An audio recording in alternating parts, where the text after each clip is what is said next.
ISEER Ishrat के लिए इंसान नहीं, आइशो इशरत के लिए इंसान नहीं, याद रख तू बंदा है मेहमान नहीं, तू बराए बंदगी है याद रख, तू बराए बंदगी है याद रख, बाहर सर अफ गेंदगी है याद रख, वरना फिर शर्मिंदगी है याद रख, चंद रोज़ा जिंदगी है याद रख।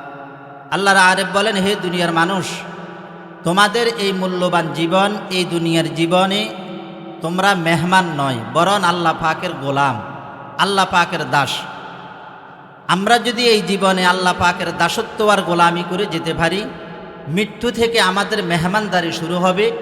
এই মেহমানদারি আমাদেরকে জান্নাতে নিয়ে পৌঁছাবে, জান্নাতেও আমরা আল্লাহ পাকের মেহমান হব।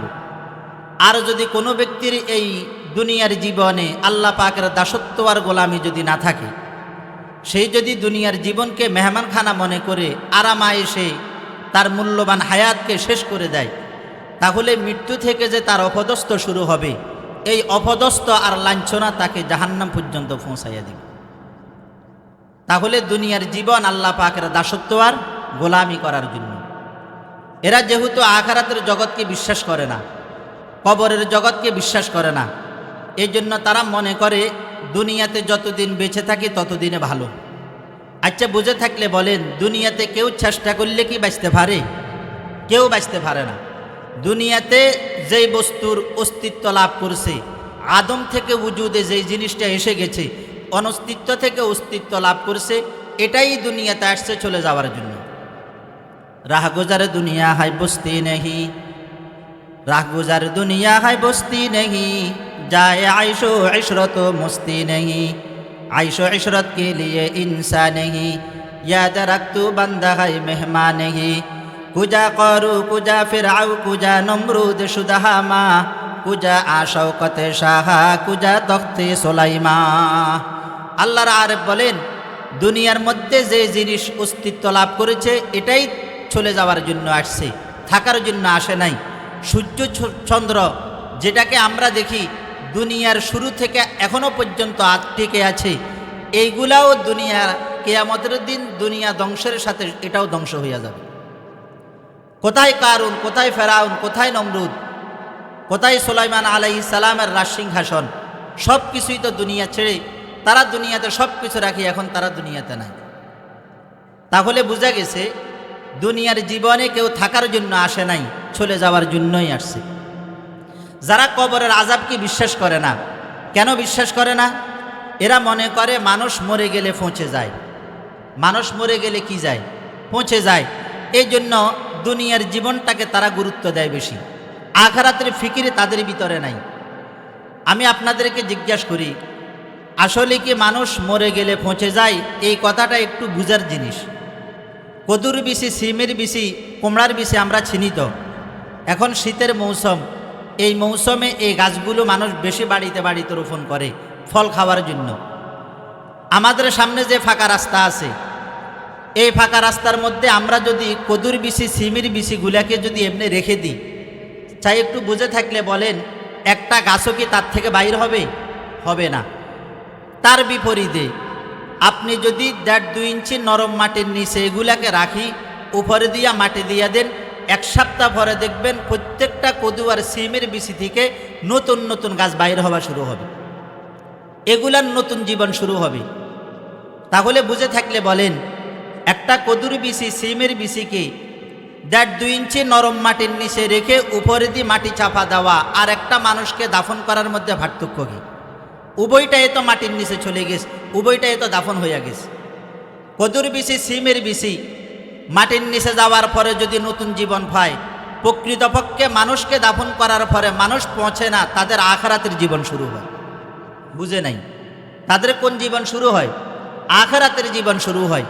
এটা পৌঁছে না, যেটা পৌঁছে যায় এটা হচ্ছে তার খোসা। এটা কি? তার খোসা। তার ভিতরে একটা ক্রিয়া থাকে, ক্রিয়া।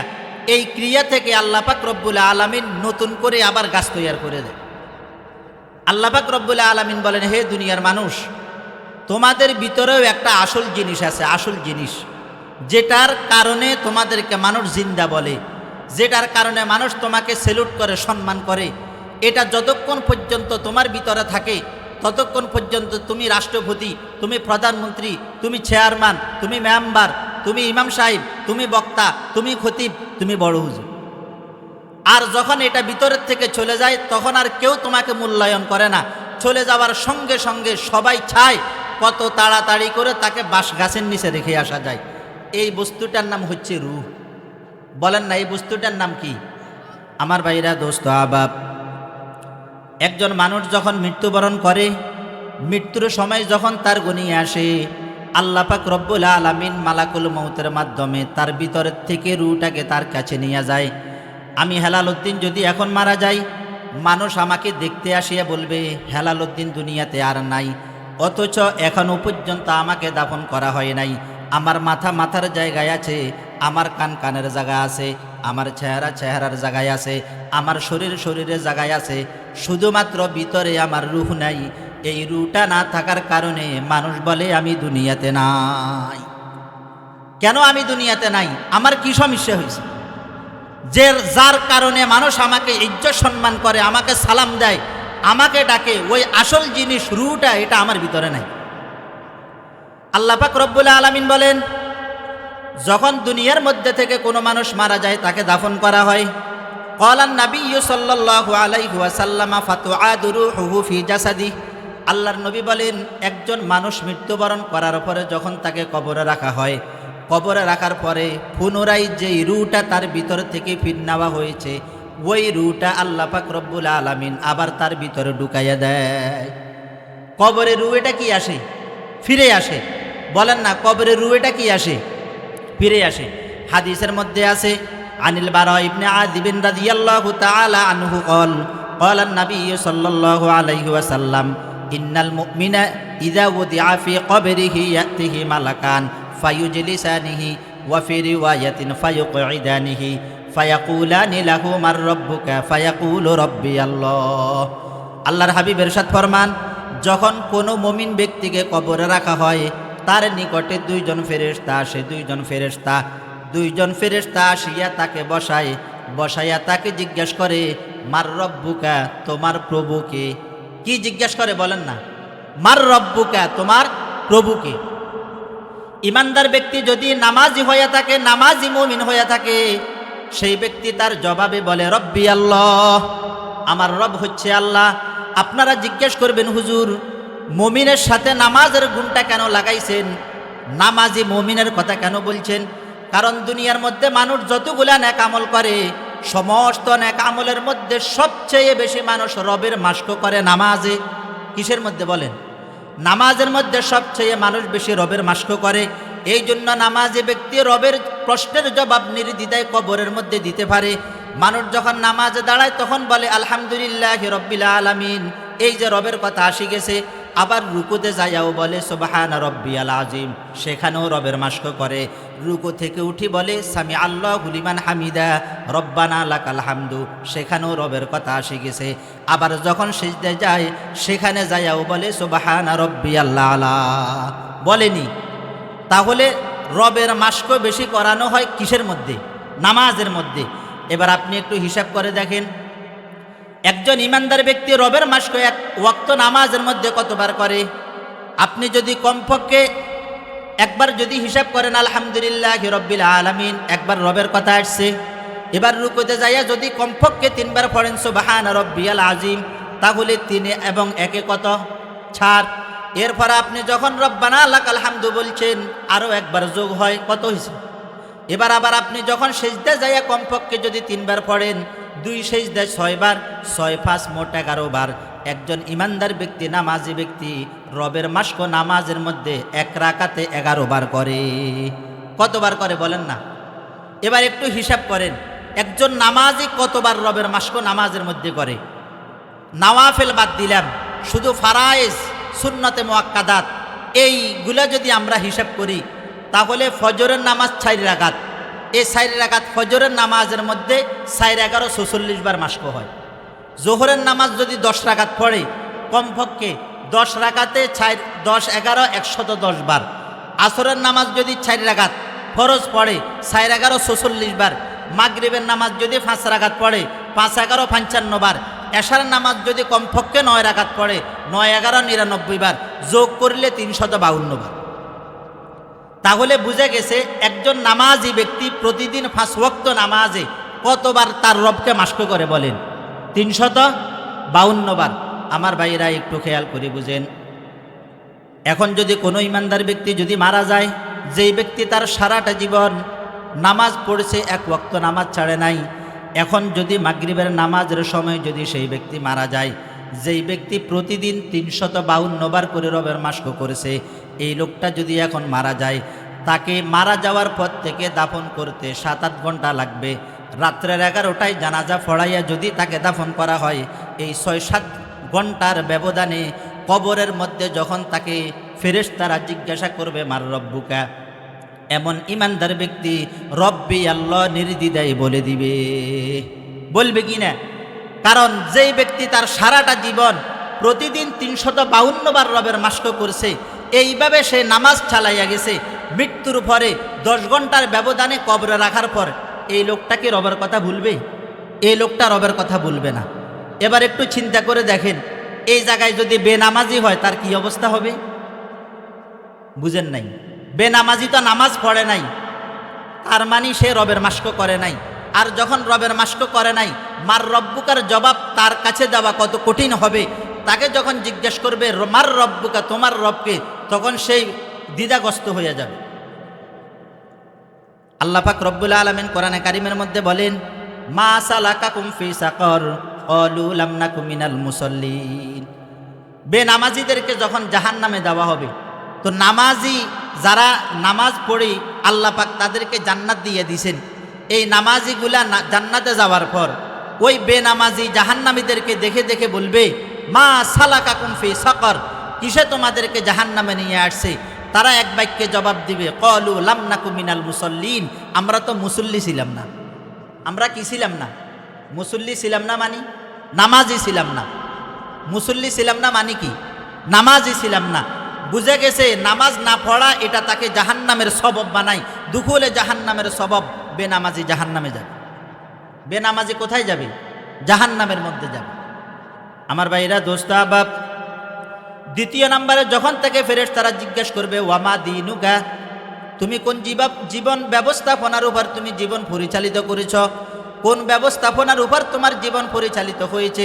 সত্যিকারের ইমানদার ব্যক্তি বলে দিবে, দীনি আল ইসলাম, আমার ধর্ম ছিল ইসলাম।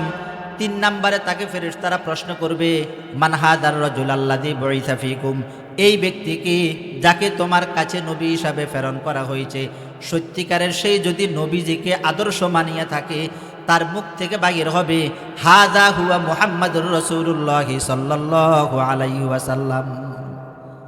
এই 3টা প্রশ্ন কবরে করার পরে আল্লাহ পাক রব্বুল আলামিন উপরের দিকে ঘোষণা দিবেন, ফায়ুনাদি মুনাদিম মিনাস সামা, ও ফেরেশতারা, আমার বান্দা সত্য বলেছে, আন সাদাকা আবদি, আমার বান্দা কবরের পরীক্ষার প্রশ্নের জবাবগুলো সঠিকভাবে দিয়েছে, সে সত্য কথা বলেছে, তাকে এবার 100 নাম্বার দিয়ে দাও। কত নাম্বার বলেন না? 100 নাম্বার তাকে তোমরা দিয়ে দাও। ফাআফরিশুহু মিনাল জান্নাহ, তোমরা তাকে তার কবরের মধ্যে জান্নাতের বিছানা বিছাইয়া দাও। ওয়া আলবিসুহু মিনাল জান্নাহ, তাকে তোমরা জান্নাতের পোশাক পরিধান করাইয়া দাও। ওয়াফতাহু লাহু বাবান ইলাল জান্নাহ, এবং জান্নাতের সাথে তার কবরের সাথে একটা সুসম্পর্ক করিয়া দাও, যাতে করে কিয়ামতের দিন উঠার আগ পর্যন্ত সেই শান্তিতে কবরে ঘুমাইতে পারে। তাহলে নামাজি ব্যক্তি যখন 3টা প্রশ্নের জবাব সহজে দিয়ে দিবে, তার জন্য জান্নাত, তার জন্য কবরকে আল্লাহ পাক আরামদায়ক করে দিবেন। সুবহানাল্লাহ বলেন। এবার একটু চিন্তা করেন, নামাজি ব্যক্তি কবরের মধ্যে যখন 3টা প্রশ্নের জবাব সঠিকভাবে দিয়ে দিবে, সেই তো সঠিকভাবে জবাব দিয়ে দিছে, তার কবর শান্তিময় হইয়া গেছে। বুঝে থাকলে বলেন, পরীক্ষা শুধু কি আমরা দুনিয়াতে দিই, নাকি কবরেও দেওয়া লাগবে? আখিরাতে দেওয়া লাগবে নি? দুনিয়াতে তো পরীক্ষা শিক্ষকে নেয়, কবরে পরীক্ষা নিবে কি? ফেরেশতা নিবে। বলেন না, কবরে পরীক্ষা নিবে কে? ফেরেশতা নিবে আল্লাহ পাকের পক্ষ থেকে। দুনিয়াতে আমি যদি কোনো একটা বিষয়ের পরীক্ষা দিতে যাই, তখন দেখা গেছে ওই বিষয়ের সিলেবাসের যত বইপত্র কিতাবপত্র আছে সব কিছু আমি ভালোভাবে পড়িনি, যাতে পরীক্ষায় ভালো ফলাফল করে আমি 100 নম্বর পাইয়া যাই। কিন্তু আমি যদি নিশ্চিতভাবে জানি আমাকে পরীক্ষায় এমন একটা বিষয়ে প্রশ্ন করা হবে, এমন একটা কিতাব থেকে আমাকে প্রশ্ন করা হবে, কিন্তু সেই কিতাবটা আমার সিলেবাসে নাই, সেই বিষয় আমার সিলেবাসে নাই, একটু বলেন তো এই লোকটা পরীক্ষা দিতে গেলে তার কি অবস্থা হবে? 100 নম্বর ভাবে না গোড়াটি ভাবে? কি পরিস্থিতি হবে তার? এবার একটু চিন্তা করেন, কবরের মধ্যে যখন ফেরেশতারা মানুষকে জিজ্ঞাসা করবে, ইমানদারকে, মার রব্বুকা ওয়া মা দীনুকা ওয়া মান হাদার রাজুল আল্লাযী বুইসা ফীকুম, ইমানদার ব্যক্তি যখন সঠিকভাবে তার জবাবগুলো দিয়ে দিবে, আল্লাহু আকবার, তাকে ফেরেশতারা 100 নাম্বার দিয়ে দিবে। এবার ফেরেশতারা তার কাছ থেকে জানতে চাইবে, ওয়া মা ইউদরিকা, ও আল্লাহর বান্দা, তুমি এই যে 3টা প্রশ্নের জবাব এত সুন্দর করে দিয়ে দিছ, এগুলা তুমি কোথায় পড়ছো? এগুলা তুমি কেমনে জানছো? কোন সিলেবাসে পড়ালেখা করার কারণে আজকে তুমি পরীক্ষায়, কবরের পরীক্ষা পাস করছো? কিভাবে তুমি জানছো একটু আমাদেরকে বলো। ইমানদার ব্যক্তি জবাবে বলবে, করাতু কিতাবাল্লাহ, ইমানদার ব্যক্তি বলবে, দুনিয়াতে আমি আল্লাহ পাকের কালাম পড়েছি, কোরআন পড়েছি, ফাআমানতু বিহি ওয়া সাদ্দাকতু, আমি কোরআনের উপর ঈমান এনেছি, তাকে আমি বিশ্বাস করেছি। বোঝা গেছে কবরের পরীক্ষায় পাস করার জন্য যেই সিলেবাসের কিতাব পড়া লাগে সেটা হচ্ছে কোরআন। সেটা কি? কবরের পরীক্ষায় পাস করার জন্য যেই সিলেবাসের কিতাব পড়া লাগে, যেই বিষয় পড়াশোনা করা লাগে, সেটা কি? সবাই জোরে বলেন না। সেটা কি? একমাত্র কোরআন। আমার ভাইরা, দোস্ত আহবাব, দুনিয়ার পরীক্ষাগুলোর মধ্যে পাস করার জন্য, জাগতিক শিক্ষা পাস করার জন্য আমরা আমাদের সন্তানগুলোকে সমস্ত বিষয় অধ্যয়ন করাই, সবগুলা বিষয় পড়াই, কিন্তু কবরের পরীক্ষায় পাস করার জন্য সন্তানকে কোরআনের শিক্ষা দিই না। যেই কোরআন ছাড়া আর অন্য কোনো কিতাব থেকে পরীক্ষা নেওয়া হবে না কবরে। আজ দুঃখের সাথে বলতে হয়, আজকে আমাদের প্রাইমারিগুলোর মধ্যে দেখা গেছে মুসলমানের সন্তানেরা পড়ে, অথচ তাদেরকে কবরের পরীক্ষায় প্রস্তুতি নেওয়ার জন্য তাদেরকে কোরআনের শিক্ষা দেওয়া হয় না। হাজার হাজার গানের শিক্ষক নিয়োগ দেওয়ার উদ্যোগ নেওয়া হয়, হাজার হাজার গানের শিক্ষক নিয়োগ দেওয়ার জন্য প্রস্তাব দেওয়া হয়, আলোচনা করা হয়। সরল মানা মুসলমানের সন্তানগুলোকে কোরআন শিক্ষা দেওয়ার জন্য, কবরের পরীক্ষায় পাস করার জন্য ধর্মীয় শিক্ষক নিয়োগ দেওয়ার কোনো উদ্যোগ নেওয়া হয় না। ঠিক কিনা বলেন? তাহলে এবার বুঝে থাকলে বলেন, এরা কি মরতে হবে না? এরা কি মরবে না? তাহলে মরলে কোন কিতাব থেকে পরীক্ষা নিবে? সবাই একটু বলেন, সবাই বলেন, কিসের থেকে? এই কথাটা একটু দিলের ভিতরে ঢুকান, এই কথাটা একটু মাথায় ঢুকান, যে শুধু দুনিয়া আমাদের শেষ নয়, আমাদের সামনে আরেকটা জগৎ আছে, আলমে বরজক, কবর আছে, সামনে আখিরাত আছে। ওই 2 জগতের মধ্যে পরীক্ষা নেওয়া হবে একমাত্র শুধু কোরআন থেকে। একমাত্র কোন বিষয় থেকে বলেন না? তো আমি যে আমার সন্তানকে যে কোরআনের শিক্ষা দিই না, আপনার কি অবস্থা হবে বলেন না? একটু বলেন না এবার। ও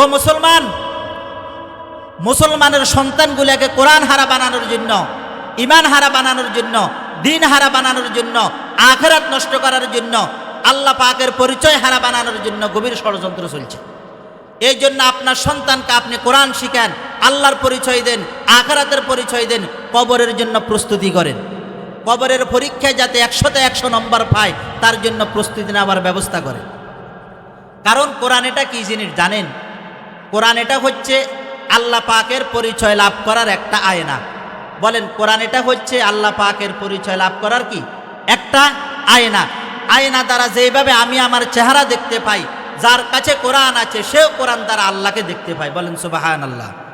চিস্তে কোরআন আই কালামে হক শেনাস, চিস্তে কোরআন আই কালামে হক শেনাস, রোনমায়ে রব্বে নাস আমদ বানাস, হরফে হরফাশে রাস্তে দরবার মানায়ে, হরফে হরফাশ রাস্তে দরবার মানায়ে, মানায়ে দর মানায়ে দর মানায়ে। হুজুর একটু উপরে আসলে ভালো হয় না? হুজুর উপরে আসি যেন, উপরে আসেন, এটা খারাপ দেখা যায়। চিস্তে কোরআন আই কালামে হক শেনাস, চিস্তে কোরআন আই কালামে হক শেনাস, রোনমায়ে রব্বে নাস আমদ বানাস, হরফে হরফাশে রাস্তে দরবার মানায়ে, মানায়ে দর মানায়ে দর মানায়ে।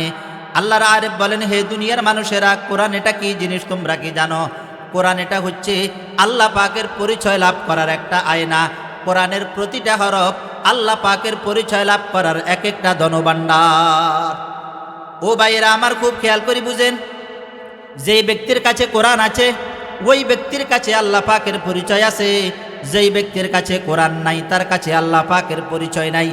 যেই ঘরের প্রতিটা মানুষ কোরআনে কারিমের তেলাওয়াত জানে, যেই ঘরের মাও বিশুদ্ধ কোরআনে কারিমের তেলাওয়াত জানে, বাবাও বিশুদ্ধ কোরআনে কারিমের তেলাওয়াত জানে, ছেলেগুলাকেও বিশুদ্ধ কোরআনে কারিমের তেলাওয়াত শিখাইছে, মেয়েগুলাকেও বিশুদ্ধ কোরআনে কারিমের তেলাওয়াত শিখাইছে। খোদার কসম ওই ঘরের প্রত্যেকটা ফ্যামিলির কাছে আল্লাহ পাকের পরিচয় আছে। কার পরিচয় আছে?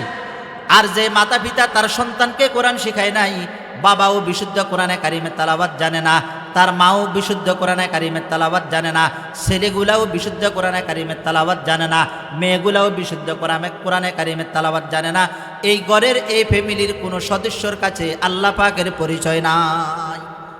এরা হচ্ছে আল্লাহ পাকের পরিচয় হারা। এরা কি হারা বলেন না? আল্লাহ পাকের পরিচয় হারা। এই জন্য নিজের সন্তানগুলাকে আল্লাহর পরিচয় দেওয়ার জন্য কোরআনের শিক্ষা দেন। আমরা জাগতিক শিক্ষার বিরোধিতা করি না। দুনিয়াতে চলতে হলে জাগতিক শিক্ষা অবশ্যই লাগবে, যদিও তারা কোরআনের শিক্ষার বিরোধিতা করে। আমরা জাগতিক শিক্ষার কি করি না? বিরোধিতা করি না।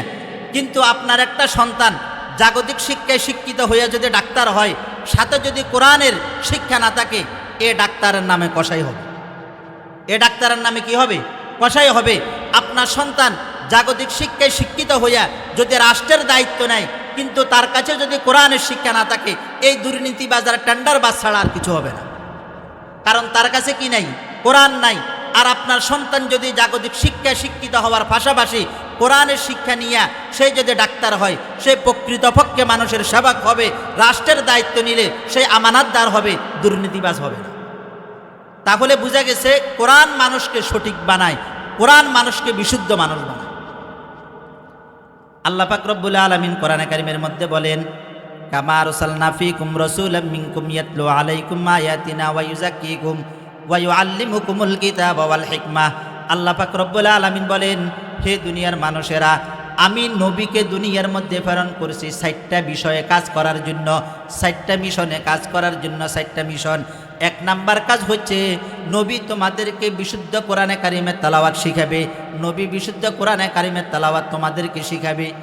একটা কথা বুঝেন, মুফাসসিরিন ইকরাম তাফসীরের কিতাবের মধ্যে এই শব্দটার, এই জুমলা, এই বাক্যটার ব্যাখ্যায় লিখছেন, শুধুমাত্র কোরআনে কারিমের তেলাওয়াত করা, অর্থ না জানলেও অর্থ ছাড়া এটা আলাদা একটা ইবাদত। যদি আমাদের সমাজের মধ্যে এখন অনেকে বলে অর্থ ছাড়া কোরআন পড়লে নাকি কি হয় না, সওয়াব দেওয়া হয় না, এটা সম্পূর্ণ মন গড়া কথা। মুফাসসিরিন ইকরাম লেখেন, রাসূলুল্লাহ ইয়াতলু আলাইহিম আয়াতি, আলাদা জুমলা, আলাদা বাক্য। এই কথা দ্বারা প্রমাণ হয় অর্থ না জেনে শুধুমাত্র কোরআনে কারিমের তেলাওয়াত করলে এর জন্য স্বতন্ত্র সওয়াব দেওয়া হয়। সুবহানাল্লাহ। 2 নম্বরে আল্লাহ পাক রব্বুল আলামিন বলেন, নবীকে দুনিয়াতে 2য় নাম্বার যে কাজে পাঠাইছেন সেটা হচ্ছে তালিমে কোরআন। 3 নম্বরে তালিমে হিকমা। 4 নম্বরে ইলমুল ইহসান, তাজকিয়ায়ে নফস। এই 4টা মিশন নিয়ে আল্লাহ পাক রব্বুল আলামিন নবীজিকে দুনিয়াতে প্রেরণ করেছেন। আল্লাহ পাক রব্বুল আলামিন বলেন, এই 4টা বিষয় ছাড়া দুনিয়ার যতগুলা জ্ঞান আছে, দুনিয়ার যতগুলা বিদ্যা তোমরা অর্জন করো না কেন, তোমাদের এই বিদ্যাগুলার 2 পয়সার দাম আল্লাহ পাকের কাছে নাই। বুঝা গেছে কোরআন ছাড়া জাগতিক শিক্ষার দাম আল্লাহ পাকের কাছে বিন্দু পরিমাণ নাই। কোরআন ছাড়া জাগতিক শিক্ষা মানুষকে বিপদমুখী করে। এই জন্য আমরা আমাদের সন্তানগুলোকে কোরআন শিখাবো, কারণ জাগতিক শিক্ষার দৌড় মৃত্যু পর্যন্ত, কোরআনের শিক্ষা জান্নাত পর্যন্ত। কোরআনের শিক্ষার দৌড় কতটুক? মানুষ আমাদেরকে বলে মোল্লার দৌড় কতটুক? মসজিদ পর্যন্ত। এটা ভুল। মোল্লার দৌড় হচ্ছে জান্নাত পর্যন্ত। সবাই বলেন মোল্লার দৌড় কতটুক? আবার বলেন মোল্লার দৌড় কতটুক? জান্নাত পর্যন্ত। মসজিদ পর্যন্ত এটা কে শিখিয়ে গেছে? আল্লাহ মাবুদে জানে। তাহলে মোল্লার দৌড় জান্নাত পর্যন্ত বলেন। আর মোল্লা হইতে হলে কি পড়া লাগে? কোরআন পড়া লাগে। বুঝা গেছে জাগতিক শিক্ষা আমাদের কম হইতে পারে, দুনিয়া চলার জন্য যতটুকু আমরা জানি আলহামদুলিল্লাহ, এতে আমাদের খানার অভাব হয় না, কিন্তু যেটা আমরা শিখেছি এটা আমাদেরকে জান্নাত পর্যন্ত পৌঁছাবে ইনশাআল্লাহ। কারণ সমস্ত জ্ঞানের মূল উৎস হচ্ছে একমাত্র কোরআন। বলেন সমস্ত জ্ঞানের মূল উৎস কি? জামিউল ইলমি ফিল কুরআনি লাকিন, জামিউল ইলমি ফিল কুরআনি লাকিন তাকাসারাত আনহু আফহামুর রিজালি আইকে মান্নাজিব কুরআনে আজিম আইকে মান্না জিব কোরআনে আজিম তাকু জাদর হুজরামি বাসি মুকিম দরজাহা আসরার দিরা পাশিকুন নোক্তায়ে শরঈ মবিরা পাশিকুন। আমাদের কাজ হচ্ছে যাদের কাছে কোরআন আছে এই সমস্ত মানুষের কাজ হচ্ছে সারা পৃথিবীর প্রত্যেকটা ঘরে ঘরে কোরআনের আলোকে প্রজ্বলিত করা। আমাদের কাজ এবার শুধু কোরআনের আলো ঘরে ঘরে নয়, সংসদ পর্যন্ত যায় ইনশাআল্লাহ এবার জ্বলবে। তাহলে কাজ হচ্ছে কি? আমাদের কাজ হচ্ছে, কোরআনওয়ালাদের কাজ হচ্ছে প্রতিটা ঘরে ঘরে কোরআনের আলোকে প্রজ্বলিত করা। আইকে মান্না জিব কোরআনে আজিম, আইকে মান্না জিব কোরআনে আজিম তাকু জাদর হুজরামি বাসি মুকিম দরজাহা আসরার দিরা ফাশিকুন নোক্তায়ে শরঈ মবিরা ফাশিকুন। আরেক দল মানুষ আছে যাদের কাছে কোরআনের শিক্ষা ভালো লাগে না, যাদের কাছে দ্বীনি শিক্ষা মাদ্রাসা শিক্ষা ভালো লাগে না। কেন ভালো লাগে না?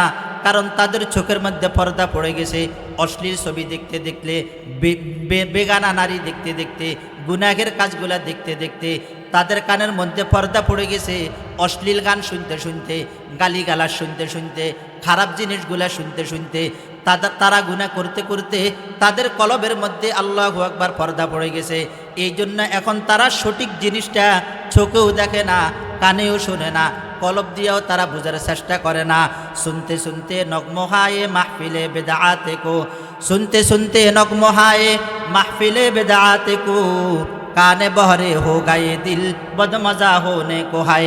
हाइफे करता तीर उसकी तेरे दिल पर कुछ ना हो, हाइफे करता तीर उसकी तेरे दिल पर कुछ ना हो, कोहे जिससे खोश मुतसद्दिआन होने को हाय। আল্লাহর আরেফ বলেন, ও দুনিয়ার মানুষেরা অশ্লীল ছবি দেখতে দেখতে চোখের মধ্যে পর্দা পড়ে গেছে। এই জন্য এখন আর হক জিনিস দেখে না, হক জিনিস দেখে না। গান শুনতে শুনতে কান বরা হয়ে গেছে, কানের মধ্যে পর্দা পড়ে গেছে। গুনাহ করতে করতে, গুনার উপর এসরার করতে করতে এখন দিলের মধ্যে পর্দা পড়ে গেছে। এখন আর কবরের আযাবের কথা ভুলে গেছে, জাহান্নামের আযাবের কথা ভুলে গেছে, আল্লাহ পাকের আযাব ও গজবের কথা ভুলে গেছে। আল্লাহু আকবার। যেই কোরআনের প্রভাবে পাহাড় পর্যন্ত ভীত হইয়া যায়, অথচ এই কোরআনের প্রভাবে এদের দিলগুলা পর্যন্ত নড়ে না। হাইফে করতা तीर उसकी तेरे दिल पर कुछ ना हो, हाइफे करता तीर उसकी तेरे दिल पर कुछ ना हो, कोहे जिससे खाशिअन मुतसद्दिआन होने को हाय। এই জন্য তো তারা কোরআনের শিক্ষার বিরোধিতা করে, এই জন্য তো তারা ধর্মীয় শিক্ষক নিয়োগ দিতে প্রস্তুত নাই, যদিও গানের শিক্ষক নিয়োগ দেওয়া তাদের কাছে আনন্দ করে দেয়। কারণ অশ্লীলতা করতে করতে দিলে এখন কি পড়ে গেছে? পর্দা পড়ে গেছে। আখিরাতের যে একটা প্রস্তুতি আছে, কবরের যে একটা প্রস্তুতি আছে, কবরের পরীক্ষায় যে তাদেরকে কোরআন থেকে জিজ্ঞাসা করা হবে, এই কথাটা তারা এখন ভুলে গেছে। আল্লাহ পাক রব্বুল আলামিন কোরআনে কারীমের মধ্যে বলেন, কুল হুয়া নাবাউন আযীম আনতুম আনহু মুরিদুন। আল্লাহ পাক রব্বুল আলামিন বলেন, হে রাসূল কারীম সাল্লাল্লাহু আলাইহি ওয়াসাল্লাম, আপনি দুনিয়াবাসীকে বলে দেন কোরআন এটা হচ্ছে নাবায়ে আজিম, এটা হচ্ছে এক মহান সংবাদ। আনতুম আনহু মুরিদুন, যেই কোরআন থেকে তোমরা এখন বিমুখতা প্রদর্শন করতেছ, যেই কোরআন থেকে দূরে সরে যাওয়ার কারণে এখন তোমার কাছে মসজিদ ভালো লাগে না, দিন ভালো লাগে না, ইসলাম ভালো লাগে না, ওলামায়ে কেরামদেরকে ভালো লাগে না, আল্লাহু আকবার, হাফেজে কোরআন আলেমদেরকে ভালো লাগে না, তোমার কাছে এখন নর্তকী ছাড়া আর কিছুই ভালো লাগে না, কোরআন থেকে একমাত্র দূরে সরে যাওয়ার কারণে। আল্লাহর নবী বলেন, আল্লাহর নবী হাদিস শরীফের মধ্যে এবার যখন বেনামাজি কাফের মুনাফিক বেঈমানদের আলোচনা করতেছেন, তাদেরকে যখন কবরে জিজ্ঞাসা করা হবে, কাফেরদেরকে, মুনাফিকদেরকে, বেঈমানদেরকে, ইসলামের দুশমনদেরকে যখন জিজ্ঞাসা করবে, মার রব্বুকা ওয়া মা দীনুকা ওয়া মান হাদার রাজুল আল্লাযী বুইসা ফীকুম, যখন এই প্রশ্নগুলা মুনাফিকদেরকে করবে, ইসলামের দুশমনদেরকে করবে, কোরআনের দুশমনদেরকে করবে, দিন ইসলামের দুশমনদেরকে করবে, তারা জবাব দিবে, হা হা লা দেরি, হায় হায় আমরা তো কিছু জানি না, আমি তো কিছু বুঝি না। সে কি বলবে বলেন না? আমি কিছু বুঝি না। হাদিসের মধ্যে আরেকটু অংশ আছে, শুধু হা হা লা দেরি বলে শেষ নয়, তারা ফেরেশতাদেরকে বলবে, ও ফেরেশতারা তোমরা শুনো, সামিউতুন নাসা ইয়াকুলুনা শাইয়ান ফাকুলতু, সামিউতুন নাসা ইয়াকুলুনা শাইয়ান ফাকুলতু, তোমরা যে আমাকে রব হিসেবে রব সম্পর্কে জিজ্ঞেস করেছ, দিন সম্পর্কে, ইসলাম সম্পর্কে জিজ্ঞেস করতেছ, আমাকে যে নবী সম্পর্কে জিজ্ঞেস করতেছ। সামিআতুন নাসা ইয়াকুলুনা শাইয়ান, এই ধরনের আল্লাহ সম্পর্কে, রসুল সম্পর্কে, দিন সম্পর্কে, ইসলাম সম্পর্কে এমন কিছু কথা দুনিয়াতে থাকা অবস্থায় আমি শুনেছি। সেই কথাগুলো এখন আমি বলি। আমার ভাইরা, এই কথাটার অর্থ কি? মুহাদ্দিসিন ইকরাম বলেন, এরা হচ্ছে ওই সমস্ত ঈমানদার যারা প্রকৃতপক্ষে অন্তর দিয়ে আল্লাহকে বিশ্বাস করে নাই, আখিরাতকে বিশ্বাস করে নাই। শুধুমাত্র তারা একমাত্র মানুষের মুখে শুনছে, সমাজের মুখে শুনছে, ওয়াজ মাহফিল থেকে শুনছে, দাওয়াত তাবলিগওয়ালাদের থেকে শুনছে, মসজিদের ইমামের বয়ান থেকে মাঝে মাঝে শুনছে আল্লাহর রসুলের কথা। কিন্তু যখন তাদেরকে দাওয়াত তাবলিগের লোকেরা দোকানে যাইয়া তাকে যখন গাস্ত করে, ভাই আসেন আপনাদের মসজিদের মধ্যে 3 দিনের জন্য এক সিল্লার জমাত আসছে, একটু সময় দিন, সে শুধু তাদেরকে হার উপর রেখে তাদেরকে ফার করে দিছে। সে কথা মনে করছে তারা তো চলে গেছে, তাদেরকে গোল খাওয়াইয়া দিছে, কিন্তু কবরের মধ্যে এখন সে গোল নিজে খাইয়া বসে আছে। এখন নিজে গোল খাইয়া বসে আছে। সে তো বিশ্বাস করে নাই দিল থেকে, সে শুধু বলে সামিআতুন নাসা ইয়াকুলুনা শাইয়ান। আরে ফেরেশতারা, ও আল্লাহ পাকের ফেরেশতারা, জমিনের মধ্যে থাকা অবস্থায় এমনি শুনতাম মোল্লা মৌলবীরা যে বলতো আখিরাতের কথা, কবরের কথা, এরপরে কোরআনের কথা, রসুলের কথা, ফেরেশতাদের কথা, দিল থেকে বিশ্বাস করি নাই। বলতাম মোল্লা মৌলবীরা কত কথা বলে, এটা যে বাস্তবে রূপ নিবে এটা তো আমি জানতাম না। এই জন্য এখন সে বলে হা হা লা আদিরি, ফেরেশতাদের প্রশ্নে এখন সেই দিশেহারা হয়ে গেছে। মুহাদ্দিসিন ইকরাম এই হাদিসের ব্যাখ্যায় লেখেন, এদের ঈমানটা ঈমান বিল লিসান ছিল। ঈমান বিল লিসান শুধু জবানের সাথে সম্পৃক্ত ছিল। এদের ঈমানটা ঈমান বিল কলব ছিল না, ঈমান বিল ইয়াকিন ছিল না। এই জন্য এখন দিশেহারা হয়ে গেছে তারা।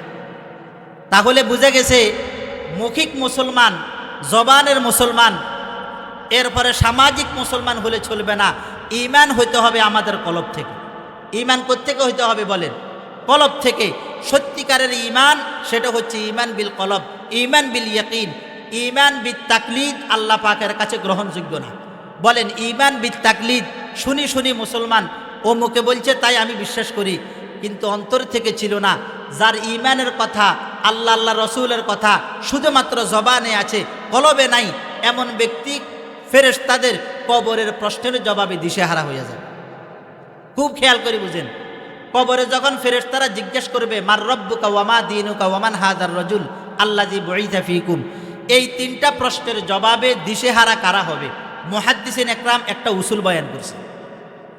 ওই সমস্ত মানুষগুলো দিশেহারা হইয়া যাবে কবরে যার ঈমানের মধ্যে 3 জিনিস নাই। বলেন, যার ঈমানে কি নাই? 3 জিনিস নাই। খুব ভালোভাবে বুঝেন, আমি বলতেছি 3 জিনিস, আপনি দেখেন আপনার ঈমানে এই 3টা আছে কিনা। যদি না থাকে আপনিও সেদিন দিশেহারা হইয়া যাবেন। বলেন ঈমানে কয় জিনিস থাকা লাগে? 3 জিনিস। মুহাদ্দিসিন ইকরাম লিখছেন, ফেরেশতাদের প্রশ্নের জবাবে কবরে ওই ব্যক্তি দিশেহারা হবে না, সঠিকভাবে জবাব দিবে, হুঁশ জ্ঞান ঠিক থাকবে যার ঈমান ঈমান বিল ইলম। যার ঈমান ঈমান বিল ইলম, ঈমানের সাথে সাথে ঈমানের ব্যাপারে যার ইলম আছে, আল্লাহকে, আল্লাহর রসুলকে, কোরআন কি, হাদিস কি, আখিরাত কি, জান্নাত কি, জাহান্নাম কি, অন্তত এতটুক বিষয়ের তার ইলম থাকা লাগে। এতটুক বিষয়ের কি লাগবে? ইলম থাকা লাগে। আল্লাহকে আল্লাহু আলামুন আলাল আসহি লিযাতিল ওয়াজিবিল ওয়ুজুদ আল মুস্তাজিমি লিজামিই সিফাতিল কামালিয়া। আল্লাহ তো এমন এক জাতের নাম, আল্লাহ তো এমন এক সত্তার নাম যার অস্তিত্বটা অবধারিত, যে অনন্ত অতীতও ছিল, এখনও আছে, ভবিষ্যতেও থাকবে, যার অস্তিত্বের মধ্যে নাই শব্দ নাই। এটাকে আল্লাহ বলে। এই আল্লাহকে, আল্লাহর রসুলকে, আখিরাত কি, কোরআন কি, কিয়ামত কি, এই ঈমান সম্পর্কে তার ইলম লাগবে। 1 নাম্বার, এটা হচ্ছে ঈমানের জন্য মওকুফ আলাই। 2 নাম্বার হচ্ছে ঈমান বিল ইয়াকিন। বলেন 2 নাম্বার কি? ঈমান বিল ইয়াকিন। আপনার যদি আল্লাহ রসুল সম্পর্কে জ্ঞানে না থাকে তা আপনি কি বিশ্বাস করবেন? বুঝেন নাই? বিশ্বাস করবেন? তাহলে ঈমানের উপর ইয়াকিন আনতে হলে আগে ইলম লাগে। আগে কি লাগে? ইলম লাগে।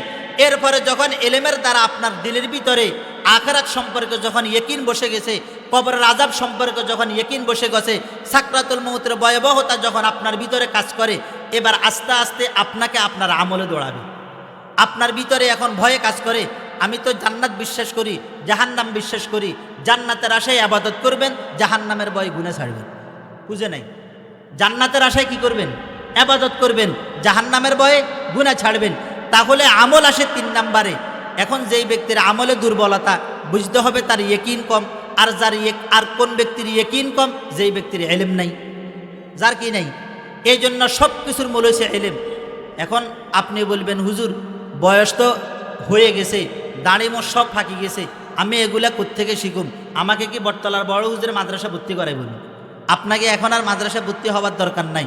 আপনি গাঁটটিলে চিল্লাই যান, সেখানে আল্লাহ আল্লাহ রসুল সম্পর্কে আপনাকে শিখাবে। সেখান থেকে আপনি শিখে আসেন, দেখবেন সেখানে আল্লাহ আল্লাহ রসুল সম্পর্কে আপনার ইলম আসলে এরপরে ইয়াকিন আসবে।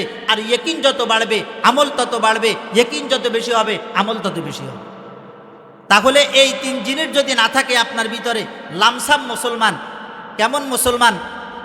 এখন গোটা বছরে তো মসজিদে যায় নাই, মাঝে মাঝে ভুলিও যায় পশ্চিম কোন দিকে। তো চিন্তা করে সামাজিকতা রক্ষা করার জন্য অন্তত পক্ষে ঈদের নামাজে কি হই, শরিক হই। না হলে তো মরলে আমাকে হুজুরও জানাজা দিবে না, কবরও দিবে না, লাশ হয়তো কুত্তায় খাবে। এই ভয়ে ঈদের নামাজ পড়তে যায়, যাইয়া দেখে সেখানেও 1 রাকাত শেষ, যাইয়া দেখে সেখানেও কি। এখন দেখা গেছে অন্যান্য নামাজ তো অন্তত পক্ষে পড়া যায়, 1 রাকাত শেষ হয়ে গেলে সেটা মাসবুকে কেমনে পড়ে জানে। কিন্তু ঈদের নামাজে যে তাকবীর ছুটি গেছে, এবার এটাও ভুলে গেছে। এবার 1 রাকাত পড়েই সালাম ফিরে আর। এটা হচ্ছে ইমানের অবস্থা, জানে না। এই জন্য ইমানের জন্য সর্বপ্রথম ইলম লাগবে। ইলম থাকলে ইমান বাড়বে, ইমান থাকলে আমলের মধ্যে তারাক্কি হবে। তাহলে এই জন্য এগুলার প্রতি আমরা খেয়াল রাখব। আমি বলতেছিলাম আপনাদেরকে, গোটা দুনিয়ার মধ্যে মানুষ 2 প্রকার। এক ধরনের মানুষ আখিরাতের ব্যাপারে বিশ্বাস করে না, যার কারণে তাদের প্রস্তুতিও নাই, চিন্তাও নাই। আরেক ধরনের মানুষ আছে এরকম, যারা আখিরাতের প্রতি বিশ্বাস রাখে, বিশ্বাস থাকার কারণে এই সমস্ত মানুষগুলা আখিরাতের প্রস্তুতিও নেয়, আখিরাতের জন্য তাদের চিন্তাও করে। যেহেতু গোটা দুনিয়ার মানুষের আখিরাতের ব্যাপারে 2 ধরনের দৃষ্টিভঙ্গি, এই জন্য আল্লাহ পাক রব্বুল আলামিন গোটা দুনিয়ার মানুষকে আখিরাতের ব্যাপারে 2 ধরনের দৃষ্টিভঙ্গি থাকার কারণে 2 দলে ভাগ করছেন। বলেন সারা পৃথিবীতে মানুষ কয় দল? 2 দল। বলেন না, মানুষ কয় দল?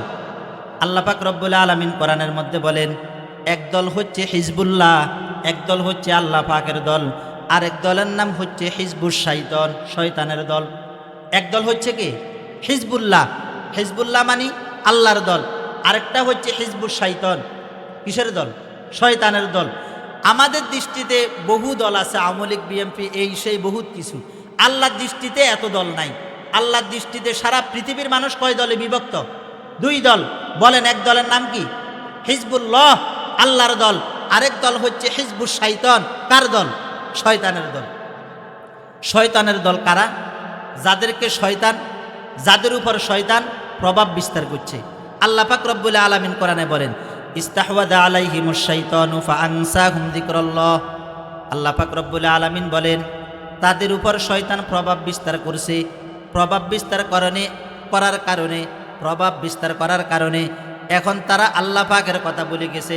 ফাআনসাহুম যিকরাল্লাহ, শয়তান তাদেরকে আল্লাহ পাকের কথা ভুলাইয়া দিছে। শয়তান তাদেরকে আল্লাহ পাকের কথা কি করছে? ভুলাইয়া দিছে। তাফসিরে কুরতুবীর মধ্যে আল্লামা ইমাম কুরতুবী রহমতুল্লাহি আলাইহি ফাআনসাহুম যিকরাল্লাহর ব্যাখ্যা করতে গিয়া লেখেন, আই আওয়ামিরুহু ফিল আমলি বিতাআতি ওয়া কিলা জাওয়াজিরুহু ফিন নাহি আন মাসিয়াতি। ইমাম কুরতুবী রহমতুল্লাহি আলাইহি লেখেন, ফাআনসাহুম যিকরাল্লাহ, এটার অর্থ কি? আল্লাহ পাক রব্বুল আলামিন কে বুঝাইছেন? যাদেরকে শয়তান যাদের উপর শয়তান প্রভাব বিস্তার করে ফেলছে, যাদেরকে শয়তানে ধরছে, ফাআনসাহুম যিকরাল্লাহ, আল্লাহ পাকের থেকে যে তাদেরকে শয়তান দূরে সরাইয়া দিছে। এই কথাটার অর্থ হচ্ছে আল্লাহ পাকের পক্ষ থেকে যতগুলো আমল করার কথা আছে, এই সমস্ত নির্দেশের কথা, এই সমস্ত আমরের কথা, এই সমস্ত আদেশের কথা শয়তান তাদেরকে বুলাইয়া দিছে।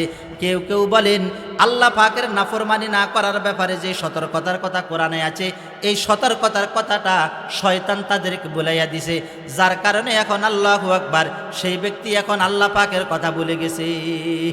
কার কথা ভুলে গেছে? আল্লাহ পাকের কথা ভুলে গেছে। খুব খেয়াল করে, কোরআনে কারিমের মধ্যে জিকির কত অর্থে আসছে। আল্লাহ পাক বলেন আল্লাহ পাকের কথা ভুলে গেছে, মানে এটা ন লা ইলাহা ইল্লাল্লাহর জিকির ভুলে গেছে, এটাই ন। কোরআনে কারিমের মধ্যে জিকিরের 1 অর্থ কোরআন, ইন্না নাহনু নাজ্জালনা যিকরা ওয়া ইন্না লাহু লাহাফিজুন। এখানে জিকির শব্দের অর্থ কোরআন। ওয়া আকিমিস সালাতা লিযিকরি ওয়ালা যিকরুল্লাহি আকবার, এখানের মধ্যে জিকির মানি হচ্ছে নামাজ। আবার আরেক জায়গার মধ্যে আল্লাহ পাক রব্বুল আলামিন জিকির মানি উদ্দেশ্য হইল, অর্থ হইল আওরাদে মাসনুনা। আরেক জায়গায় জিকির মানে সাধারণ জিকির, লা ইলাহা ইল্লাল্লাহর জিকির, আল্লাহ আল্লাহর জিকির, সুবহানাল্লাহ আলহামদুলিল্লাহর জিকির। বুঝা গেছে না, জিকিরের এক অর্থ নামাজ, জিকিরের এক অর্থ কোরআনে কারিমের তেলাওয়াত, জিকিরের এক অর্থ নবীর থেকে যে সমস্ত দোয়াগুলো আসছে, জিকিরের আরেক অর্থ হচ্ছে মুতলকি জিকির, স্বাভাবিক জিকির। এই সমস্ত স্মরণ, এই সমস্ত জিকিরের কথা শয়তান তাকে বুলাইয়া দিছে। এমনভাবে শয়তান তার উপর প্রভাব বিস্তার করে ফেলছে, এখন সে নামাজও পড়ে না, রোজাও রাখে না, হজও করে না, জাকাতও দেয় না, মসজিদের রাস্তাও ভুলে গেছে, মাদ্রাসার পথও ভুলে গেছে। সেই শুধুমাত্র এখন সিনেমা হল চিনে। শুধু কি চিনে? শুধু সিনেমা হলের পথ চিনে। আল্লাহু আকবার। আর যত রকমের এবাদত আছে, এবাদতের সর্ব সাইডের কথা শয়তান তাকে বুলাইয়া দিছে। আসেনি সমাজে এরকম মানুষ? কিছু আছে সাপ্তাহিক মুসল্লি, কিছু আছে সবে বরাত সবে কদরের মুসল্লি, আর কিছু আছে রোজার ঈদ, দুই ঈদের মুসল্লি, ঈদ আইনের মুসল্লি। বুঝতে হবে এদেরকে শয়তান বেশি দিচ্ছে, এদেরকে শয়তান কি ধরেছে? বেশি ধরেছে। এই জন্য এখন এরা সব কিছু হারাইয়া ফেলছে। আল্লাহ পাক রব্বুল আলামিন বলেন, শয়তান যাদের উপর প্রভাব বিস্তার করেছে, শয়তানের প্রভাবে তারা প্রভাবিত হইয়া এখন তারা দিশেহারা হইয়া ঘুরে। আল্লাহ পাক বলেন, এরকম দিশেহারা যারা হইয়া গেছে আল্লাহকে বলিয়া, উলাইকা হিজবুশ শাইতান, এরা হচ্ছে শয়তানের দল। এরা কার দল? শয়তানের দল। আর যারা আখিরাত বিশ্বাস করে এরা হচ্ছে উলাইকা হিজবুল্লাহ, এরা হচ্ছে আল্লাহ পাকের দল। আল্লাহ পাক রব্বুল আলামিন বলেন, গোটা দুনিয়ার মানুষ যেহেতু দুই প্রকার, এই দুই প্রকার মানুষের ফলাফল দুই রকম। যেই সমস্ত মানুষগুলা শয়তানের দল, তাদের শেষ পরিণাম কি? আলা ইন্না হিজবাশ শাইতানি হুমুল খাসিরুন। আল্লাহ পাক বলেন, দুনিয়ার মধ্যে যে সমস্ত মানুষ শয়তানের প্রভাবে প্রভাবিত হইয়া আল্লাহ পাকের কথা বলে গেছে, রসুলের কথা বলে গেছে, ইসলামের বিরুদ্ধে এখন ষড়যন্ত্রে লাগে গেছে, এই সমস্ত মানুষের শেষ পরিণতি হচ্ছে এরা হবে ক্ষতিগ্রস্ত। কি পরিমাণ ক্ষতিগ্রস্ত? এরা যখন জাহান্নামের মধ্যে যাবে, জান্নাতীরা তাদেরকে জিজ্ঞাসা করবে, মা সালাকাকুম ফি সাকর, ও বাইরা তোমাদেরকে কোন বস্তু জাহান্নামে নিয়ে আসছে? তখন তারা জবাব দিয়া দিবে, ওয়াকুন্না নাখুদু মাআল খায়িদিন, ওয়াকুন্না নাখুদু মাআল খায়িদিন। জমিনের মধ্যে থাকা অবস্থায় ইসলামের বিরুদ্ধে যত ষড়যন্ত্র ছিল, সমস্ত ষড়যন্ত্রের মধ্যে আমিও একজন ছিলাম। আজকে সেই কুফল আমাকে জাহান্নামের লাকড়ি বানাইয়া দিছে। ওয়াকুন্না নাখুদু মাআল খায়িদিন। বুঝা গেছে শয়তান যাদেরকে ধরেছে এদের শেষ পরিণতি হবে জাহান্নাম। আর যারা আল্লাহ পাকের দল, হিজবুল্লাহ, আল্লাহ পাক বলেন এদের পরিণতি কি? আলা ইন্না হিজবাল্লাহি হুমুল মুফলিহুন, এরা হচ্ছে কামিয়াব, এরা হচ্ছে সফল কাম। বলেন না এরা কি কামিয়াব? সময় একেবারে শেষ, এখন খুব খেয়াল করে বুঝেন। আমাদের মধ্যে বেশিরভাগ মানুষ কি শয়তানের ধরা, নাকি বেশিরভাগ মানুষ কি হিজবুশ শাইতান, শয়তানের দলের, নাকি বেশিরভাগ মানুষ আল্লাহর দলের? বেশিরভাগ শয়তানের দলের, অর্থাৎ বেশিরভাগ আমরা গুনাহগার, বেশিরভাগ আমরা কি গুনাহগার। এই গুনাহগুলো মাফ করানোর দরকার আসেনি? কি কি আমলের দ্বারা গুনাহগুলো মাফ হয়, বান্দার গুনাহ মাফ হয়, একটু শুনেন। হাদিসের মধ্যে আছে, আল্লাহ পাক রব্বুল আলামিন কোরআনে কারীমের মধ্যে বলেন, মা কানা লিয়া মিন ইলমিন বিল মালাইল আলা ইয ইয়াখতাসিমুন। আল্লাহ তাআলা বলেন, নবী আলাইহিস সালাতু ওয়াস সালাম বলতেছেন, উর্দু জগতে মালায়ে আলা, উর্দু জগতে ফেরেশতারা কোন বিষয়টা নিয়ে একে অপরের সাথে আলোচনা করে, এই ব্যাপারে আমার কোনো ইলম নাই, এই ব্যাপারে আমার কোনো জ্ঞান নাই, যতক্ষণ পর্যন্ত আল্লাহ পাক আমাকে না জানায়, যতক্ষণ পর্যন্ত আল্লাহ পাক আমাকে কি না জানায়। খেয়াল করেন, আয়াতের শেষে বলা হয়েছে ইয ইয়াখতাসিমুন। এই ইয ইয়াখতাসিমুনের মুফাসসিরিন ইকরাম তিনটা তরজমা করেছেন। এক তরজমা, উর্দু জগতে ফেরেশতারা কোন বিষয়টা নিয়ে আলোচনা করে। আরেক তরজমা, উর্দু জগতে ফেরেশতারা কোন বিষয়টা নিয়ে প্রতিযোগিতা করে। আরেক তরজমা, উর্দু জগতে ফেরেশতারা কোন বিষয়টা নিয়ে বাদ অনুবাদ করে। কয়টা তরজমা বলছি? সময় হলে তিনও তরজমার ব্যাখ্যা করতেছি। আল্লাহ পাক রব্বুল আলামিন প্রথম তরজমা বুঝেন। আল্লাহ তাআলা বলেন, মা কানা লিয়া মিন ইলমিন বিল মালাইল আলা ইয ইয়াখতাসিমুন। আল্লাহর নবী বলেন, হে আমার উম্মতেরা, উর্ধ্ব জগতের মধ্যে ফেরেশতারা কোন বিষয়টা নিয়ে একে অপরের সাথে আলোচনা করে, এই ব্যাপারে আমার কোনো ইলম নাই, এই ব্যাপারে আমার কোনো জ্ঞান নাই। তবে যতক্ষণ পর্যন্ত আল্লাহ পাক আমাকে না জানায়, মুহাম্মদ হারগিজ না গুফতা তা না গুফতা জিব্রাইল, মুহাম্মদ হারগিজ না গুফতা তা না গুফতা জিব্রাইল, জিব্রাইল হারগিজ না গুফতা তা না গুফতা রব জলিল। যতক্ষণ পর্যন্ত জিব্রাইল আলাইহিস সালাম আল্লাহর নবীকে কিছু না বলে, ততক্ষণ পর্যন্ত আল্লাহর নবী কিছু বলে না। আর জিব্রাইল ওই সময় পর্যন্ত আল্লাহর নবীকে কিছু বলে না যতক্ষণ পর্যন্ত আল্লাহর থেকে কোনো ইঙ্গিত না পায়। কথা বুঝছেন আমার ভাইরা, দোস্ত আবাব? ফেরেশতারা উর্ধ্ব জগতের মধ্যে কোন বিষয়টা নিয়ে একে অপরের সাথে আলোচনা করে, তিরমিজি শরীফের বর্ণনা খুব ভালোভাবে শুনেন। হযরত মুআজ ইবনে জাবাল রাদিয়াল্লাহু আনহু থেকে বর্ণিত, তিনি বলেন, একদিন রসুল করিম সাল্লাল্লাহু আলাইহি ওয়াসাল্লাম ফজরের নামাজের সময় মসজিদে আসতে দেরি করলেন। ফজরের সময় মসজিদে আসতে কি করছেন? দেরি করেছেন। দেরির পরিমাণটা কেমন? হাত্তা কিদেনা না তারা আইনাশ শামস। বর্ণনাকারী সাহাবী বলেন, আমরা মনে হয় যে সূর্য দেওয়ার উপক্রম হইয়া গেছি, কারণ সূর্য এটা যখন উঠে যাবে নামাজ তো তখন আমাদের কাজাই হইয়া যাবে। আমাদের কি হবে? কিরে কি হয়েছে? নবী আলাইহিস সালাতু ওয়াস সালাম কেন এখনো পর্যন্ত মসজিদে আসেন না? কিছুক্ষণ পরে ফাখরাজা সারিআন ফাসুবিবা বিসসালাহ, আল্লাহর হাবিব সাল্লাল্লাহু আলাইহি ওয়াসাল্লাম তাড়াতাড়ি করে মসজিদে নববীতে আসিয়া ঢুকছেন। আসার সঙ্গে সঙ্গে ইকামত শুরু হইয়া গেছে। ফাসাল্লা রাসূলুল্লাহ সাল্লাল্লাহু আলাইহি ওয়াসাল্লামা ওয়া তাজাওয়াজা ফি সালাতিহি। যেহেতু সময় কম ছিল, এই জন্য আল্লাহর নবী সংক্ষিপ্তভাবে ফজরের নামাজটা পড়াইয়া দিছেন। ফজরের নামাজটা পড়াইয়া সালাম ফিরানোর সঙ্গে সঙ্গে সাহাবা একরামের উদ্দেশ্যে বলেন, হে আমার সাহাবীরা, আলা মাসাফিকুম কামা আনতুম, তোমরা যেভাবে সবাই সববন্দি অবস্থায় বসে আছো, এইভাবে তোমরা সবাই বসে থাকো।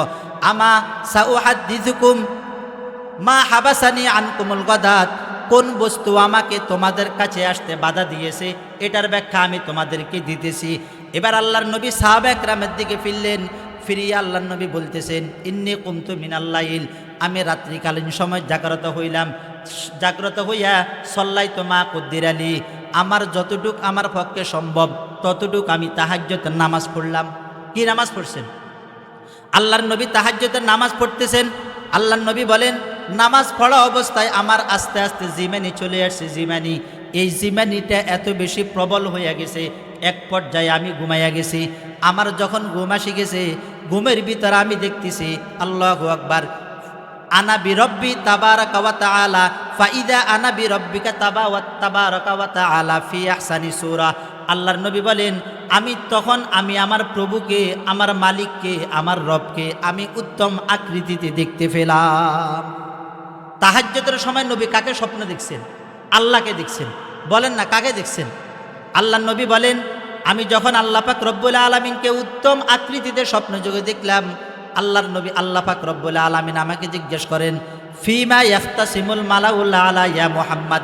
আল্লাহর নবী বলেন, আমাকে আল্লাহ পাক জিজ্ঞেস করতেছেন, হে মুহাম্মদুর রাসূলুল্লাহ সাল্লাল্লাহু আলাইহি ওয়াসাল্লাম, বলো দেখি উর্ধ্ব জগতে ফেরেশতারা একে অপরের সাথে কোন বিষয়টা নিয়ে আলোচনা করে? আল্লাহর নবী বলেন, কুলতু লা আদরি, আমি বলছি আমি জানি না। ওয়া ফি রিওয়ায়াতিন কুলতু আনতা আ'লামু ইয়া রব্বি। অন্য বর্ণনার মধ্যে আছে আল্লাহর নবী বলছেন, হে আল্লাহ, উর্ধ্ব জগতে ফেরেশতারা কোন বিষয়টা নিয়ে একে অপরের সাথে আলোচনা করে, এই ব্যাপারে তো আপনি একমাত্র ভালো জানেন। আল্লাহর নবী বলেন, এইভাবে তিনবার আল্লাহ পাক রব্বুল আলামিন আমাকে জিজ্ঞাসা করেছেন, আমি তিনবার একই জবাব দিছি, আমি তো জানি না। আমি কেমনে জানবো উর্ধ্ব জগতে ফেরেশতারা কোন বিষয়টা নিয়ে একে অপরের সাথে আলোচনা করে? আল্লাহর নবী বলেন, ফারাআইতুহু, আমি দেখতে পেলাম, ওয়াজা কাফাহু বাইনা কাতিফাইয়া, আল্লাহ পাক রব্বুল আলামিন তার কুদরতি হাতটাকে আমার দুই কাঁধের মাঝখানে রাখলেন। সুবহানাল্লাহ। আল্লাহ পাক তার কুদরতি হাতকে আমার কোথায় রাখছেন? দুই কাঁধের মাঝে রাখলেন। ওয়াজাত্তু বারদা, আল্লাহ পাকের কুদরতি হাতের শীতলতা আমি অন্তরে অনুভব করতে লাগলাম। আল্লাহ নবী বলেন, ফাতাজাল্লা লি কুল্লু শাই, সঙ্গে সঙ্গে অদৃশ্য জগতের প্রত্যেকটা জিনিস আমার সামনে স্পষ্ট হইয়া গেছে। এখন আমি সব কিছু দেখতেছি। উর্ধ্ব জগতের মধ্যে ফেরেশতারা কোন বিষয়টা নিয়ে একে অপরের সাথে আলোচনা করে। আল্লাহ পাক রব্বুল আলামিন পুনরায় আবার আমাকে জিজ্ঞেস করতেছেন, ফিমা ইয়াখতাসিমুল মালাউল আলা ইয়া মুহাম্মদ, হে মুহাম্মদ সাল্লাল্লাহু আলাইহি ওয়াসাল্লাম, বলো দেখি উর্ধ্ব জগতে ফেরেশতারা একে অপরের সাথে কোন বিষয়টা নিয়ে আলোচনা করে? আল্লাহর নবী এবার বলেন, ফিদ দারাজাত ওয়া ফি রিওয়ায়াতিন ফিল কাফফারাতি ওয়াদ দারাজাত। আল্লাহর নবী বলেন, আমি দেখতেছি উর্ধ্ব জগতে ফেরেশতারা আলোচনা করতেছে মানুষের গুনাহগুলা মোচন করার উপায় কি, মানুষের গুনাহগুলা মাফ হওয়ার উপায় কি, মানুষের গুনাহগুলা মাফ হওয়ার কি উপায় কি? আল্লাহ পাক রব্বুল আলামিন জিজ্ঞেস করলেন, ওয়ামা হুন্না ইয়া মুহাম্মদ, হে মুহাম্মদ সাল্লাল্লাহু আলাইহি ওয়াসাল্লাম, সেইগুলা কি কি কি আমলের দ্বারা বান্দার গুনাহগুলা মাফ হয়, এটার বর্ণনা দেন। এবার আল্লাহর নবী বলেন, তিনটা আমলের দ্বারা মানুষের গুনাহ মাফ হয়। বলেন কয়টা আমল? তিনটা আমলের দ্বারা। এক নাম্বার আমল আল্লাহর নবী বলেন, মাশিউল আকদামি ইলাল জামাআত। এক নাম্বার আমল হচ্ছে, ফেরেশতারা আসমানে আলোচনা করে, এক নাম্বার আমল পায়ে হেঁটে মসজিদে গিয়ে নামাজ পড়লে বান্দার গুনাহ মাফ হয়। সুবহানাল্লাহ বলেন। এক নাম্বার আমল কি? পায়ে হেঁটে মসজিদে গিয়ে নামাজ পড়লে কি হয়? এখন আমরা তো শয়তানের দলের অন্তর্ভুক্ত, বেশিরভাগ তো গুনাহগার, আল্লাহ পাকের নাফরমানিতে ব্যস্ত। তাহলে গুনাহগুলা মাফ করার দরকার আছে না? এখন মাফ করার পদ্ধতি কি? উচ্চ জগতে ফেরেশতারা আলোচনা করে, যদি কোনো বান্দা পায়ে হেঁটে মসজিদে গিয়ে নামাজ পড়ে তার গুনাহ মাফ। সুবহানাল্লাহ বলেন। দ্বিতীয় নাম্বার কি? দ্বিতীয় নাম্বারে ফেরেশতারা বলে, ওয়াল জুলুসু ফিল মাসাজিদি বা'দা সলাওয়াত ওয়া ফি রিওয়ায়াতিন ওয়া ইন্তিজারুস সলাতি বা'দা সলাহ। দ্বিতীয় নাম্বার আমল হচ্ছে, কোনো মানুষ যদি নামাজের পরে এক নামাজের পর থেকে আরেক নামাজের জন্য সেই যদি অপেক্ষমান থাকে, মুহাদ্দিসিন ইকরাম হাদিসের ব্যাখ্যায় লেখেন, এক নামাজ থেকে আরেক নামাজের জন্য অপেক্ষায় থাকার অর্থ কি? মসজিদে ফজর পড়ি, জোর পর্যন্ত বসে থাকুম, আর কোনো কাজ নাই আমার, অপেক্ষা থাকার অর্থ কি? মুহাদ্দিসিন ইকরাম এই হাদিসের ব্যাখ্যায় লেখেন, অপেক্ষার অর্থ হচ্ছে, নামাজ পড়ছিলাম ফজরের নামাজ, বাইর হয়ে গেছি মসজিদ থেকে, দুনিয়ার যেখানে থাকি, যেই কোনো কাজ করি, আমার মাথায় যাতে এই ফিকির থাকে জোহরের নামাজ আবার জামাতের সাথে পড়তে হবে, জমাত যাতে আমার তরক না হয়। বুঝে আসছে? তিন নাম্বার, ওয়া ইসবাগুল ওযুই ফিল মাকরুহাত। কষ্টসাধ্য হইলেও ভালোভাবে ওযু করা। কষ্টসাধ্য হইলেও কি করা? আপনারা বলবেন, হুজুর শীতের সময় নামাজে তো ভরি না, ফজরের নামাজ, কি আবার ওযু করুন? ওযুর কথা তো প্রশ্নেই আসে না। অথচ কষ্ট হইলেও কি করার জন্য বলছে? ওযু করার জন্য বলছে। ওযু করলে মানুষের কি মাফ হয়? গুনাহ মাফ হয়। খুব খেয়াল করে বুঝেন, তিনটা আমলের দ্বারা বান্দার গুনাহ মাফ হয়। এক নাম্বার হচ্ছে পায়ে হেঁটে মসজিদে গিয়ে নামাজ পড়া। দুই নাম্বার, ওয়াল জুলুসু ফিল মাসাজিদে বা'দা সলাওয়াত, এক নামাজের পর থেকে আরেক নামাজ পর্যন্ত অপেক্ষায় থাকা অথবা নামাজের পরে বসে থাকা। তিন নাম্বার, কষ্টসাধ্য হইলেও ওযু করা। কষ্টসাধ্য হইলেও কি করা? ভালোভাবে ওযু করা। আপনি জিজ্ঞেস করবেন, হুজুর তিনটা আমল যদি আমি করি আমার কি লাভ হবে? আল্লাহর নবী বলেন, তিনটা পুরস্কার দেওয়া হবে। তিনটা পুরস্কার। এক নাম্বার পুরস্কার, আশা বিখাইরিন, দুনিয়ার জীবন আল্লাহ পাক তার সুন্দর করে দিবে। এক নাম্বার পুরস্কার কি? দুনিয়ার জীবন তার আল্লাহ পাক রব্বুল আলামিন, তার দুনিয়ার জীবনটা আল্লাহ পাক রব্বুল আলামিন সুন্দর করে দিবেন। দ্বিতীয় নাম্বার, মাতা বিখাইরিন, তার সুবহানাল্লাহ বলেন, তার মৃত্যু কি হবে? ও ভাইরা আমার, খুব খেয়াল করে বুঝেন, মৃত্যুটা কোনো ব্যক্তির কাছে আতঙ্কের হয়, কোনো ব্যক্তির কাছে আনন্দের হয়। মৃত্যু কোনো ব্যক্তির জন্য আতঙ্কের হইয়া আসে, কোনো ব্যক্তির জন্য আনন্দের হইয়া আছে। যে সমস্ত মানুষ আল্লাহ পাকের দাসত্ব আর গোলামি করে নাই, তাদের জন্য মৃত্যুর দিনটা হচ্ছে আতঙ্কের দিন। এই জন্য মালাকুল মউতের ভয়ঙ্কর দৃশ্য দেখলে তারা টয়লেট পর্যন্ত করে দেয়, হাত পাগুলা পিড়াপিড়ি শুরু করে। আর যে সমস্ত মানুষের জীবন আল্লাহ পাকের দাসত্ব আর গোলামির জন্য গেছে, এরা কেন দাসত্ব আর গোলামি করছে? আল্লাহ পাকের সাথে সাক্ষাৎ করার জন্য। আর এই সমস্ত ইমানদার ব্যক্তির কাছে মৃত্যুর দিনটা হচ্ছে অত্যন্ত আনন্দের দিন। খুররামা রোজে কাজী মানজেলে বেরা বেরওয়াম, খুররামা রোজে কাজী মানজেলে বেরা বেরওয়াম, রাহাতো যা তলবম ওয়াসপাই জানা বেরওয়াম, রাহাতো যা তলবম ওয়াসপাই জানা বেরওয়াম। যে সমস্ত মানুষগুলো আল্লাহ পাকের দাসত্ব আর গোলামি করে দুনিয়া থেকে যায়, ওই সমস্ত মানুষের কাছে মৃত্যুর দিনটা হয় আনন্দের দিন। কিসের দিন? আর যে সমস্ত মানুষ এই তিনটা আমল করবে, পায়ে হেঁটে মসজিদে গিয়ে নামাজ পড়বে এবং এক নামাজের পর থেকে আরেক নামাজের জন্য অপেক্ষায় থাকবে, তিন নম্বরে কষ্টসাধ্য হইলেও উজু করবে। এই সমস্ত ব্যক্তিদের মৃত্যুর দিনটা হবে আনন্দের দিন। ওয়ামা তাবে খাইর।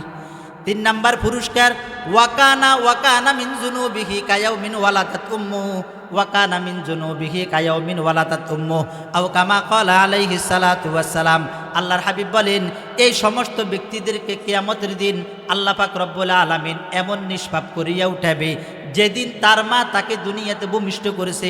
দুনিয়াতে আমরা যেদিন ভূমিষ্ঠ হয়েছি আমাদের যেমন কোনো গুনাহ ছিল না, এই মানুষগুলা কিয়ামতের দিন এমন নিষ্পাপ হইয়া উঠবে। তাহলে এই তিনটা আমল করবো তো ইনশাআল্লাহ। বলেন, গুনাহ মাফ হওয়ার এক নাম্বার আমল কি? পায়ে হেঁটে মসজিদে কি করা? জামাতে শরীক হওয়া। দুই নাম্বার কি বলেন? দুই নাম্বার কি ভুলে গেছি, কি করবে বাড়িতে যাই। দুই নাম্বার কি? এক নামাজ থেকে আরেক নামাজের জন্য কি করা? অপেক্ষা করা। তিন নাম্বার কষ্ট হলেও কি করা? ওযু করা। এই তিনটা আমলের তিন পুরস্কার। দুনিয়ার জীবন সুন্দর, আশা বেখাইরিন ওয়া মাতা বেখাইরিন, মৃত্যুর দিনটা হবে সুন্দর। তিন নাম্বার, কিয়ামতের দিন তাকে আল্লাহ পাক নিষ্পাপ করে উঠাবেন। বলেন সুবহানাল্লাহ। আল্লাহ তাআলা আলোচনাগুলোর উপর আমল করার তৌফিক দান করে। সকল বলেন আমিন। ওয়া আখিরু দাওয়ানা আনিল হামদুলিল্লাহি।